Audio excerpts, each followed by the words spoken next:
आयकर विभाग ने टीसीएस नियमों में बदलाव करके 10 लग्जरी और महंगी वस्तुओं को टीसीएस के दायरे में शामिल किया है। अब महंगी गाड़ियां, महंगे हैंडबैग या पर्स, महंगे जूते और होम थिएटर जैसी चीज़ों को खरीदते समय टैक्स कलेक्टेड एट सोर्स यानी कि टीसीएस का भुगतान करना होगा। इन नियमों को सोमवार से लागू कर दिया गया है। सर, आखिर में सीबीडीटी को इसकी आवश्यकता क्यों करनी पड़ी आखिर में? विपुल जी, ये नोटिफिकेशन बहुत लंबे समय से इसकी प्रतीक्षा की जा रही थी। दिलचस्प बात यह है कि इस टीसीएस के फैसले की घोषणा जुलाई 2024 के बजट में की गई थी और उस हिसाब से ये 1 जनवरी 2025 से लागू हो चुका है, लेकिन अभी तक वित्त मंत्रालय या सीबीडीटी ने इस टीसीएस की अधिसूचना या नोटिफिकेशन नहीं दिया था, जो आज जारी किया गया है। टीसीएस का मतलब होता है टैक्स कलेक्टेड एट सोर्स।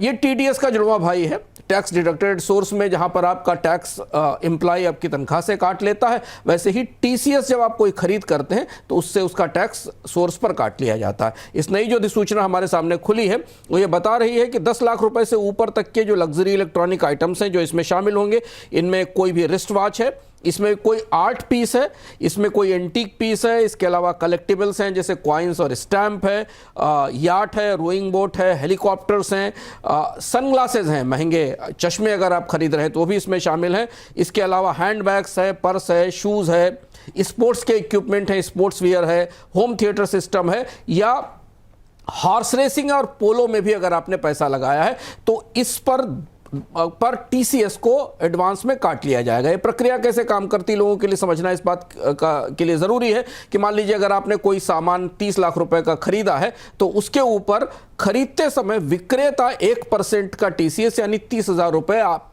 पहले से ही काट लेगा और ये वो सरकार के पास जमा करेगा। इनकम टैक्स का रिटर्न भरते समय जैसे आप टीडीएस का ब्यौरा लेते हैं अपने एम्प्लॉयर से, ठीक उसी तरह टीसीएस की जानकारी आप अपने इनकम टैक्स के रिटर्न में भरेंगे और उस हिसाब से आपके टैक्स की गणना होगी। तो भारत में अब ये टीसीएस की व्यवस्था यहाँ से स्थापित हो गई है। इससे पहले तक केवल 10 लाख रुपए के तक की से ऊपर के जो कार या थी जो वाहन थे उन पर टीसीएस लगाया जाता था।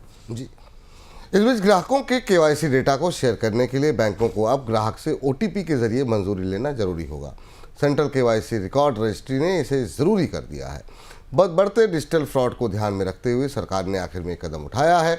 हाल ही में बैंक अधिकारियों के साथ वित्त मंत्रालय के अधिकारियों की बैठक हुई जिसमें कि बैंकों को ये निर्देश दिया गया। सर, आखिर में सरकार ने ये कदम उठाने की आवश्यकता पड़ी क्यों?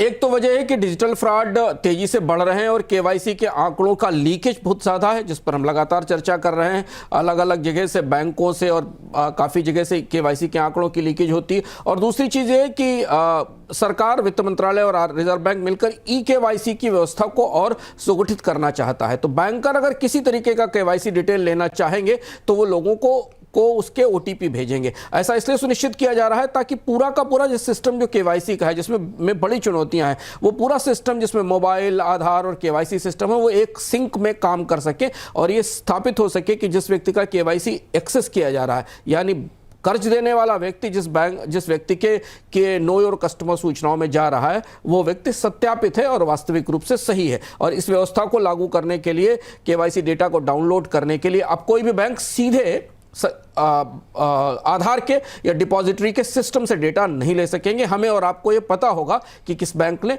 आपके खाते में या आपके अकाउंट्स में और आपकी सूचना में एक्सेस करके वो सूचना हासिल की है।